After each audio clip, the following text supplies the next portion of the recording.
Ballad of the Sea Otter by Mauro Luggi. It was 1880, and the menfolk of Eyemouth were out in Witch's Hole in their fishing boats, fishing for salmon, when the great storm came up.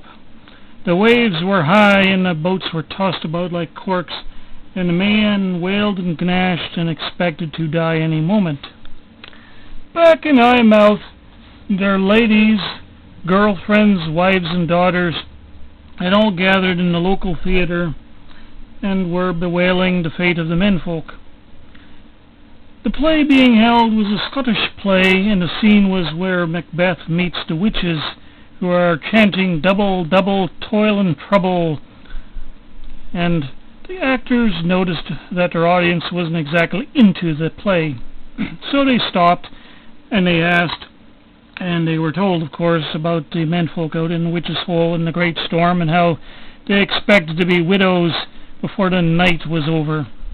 So Macbeth gathered up the witches and the other actors, and they chatted amongst themselves, and they went through their props and their spell books, and they found a spell to do with transformation.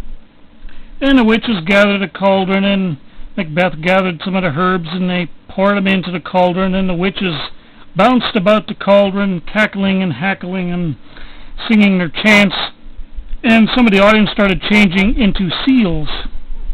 Naturally, some of the other ladies, of course, screaming and running around, but Macbeth barred all the doors, and finally they cornered one last untransformed person, and the witches transformed her into a sea otter. And altogether, the transformed ladies went out and rescued their menfolk. And today, you can find the wrecked sailing vessels at the bottom of Witch's Hole in a deep cavern.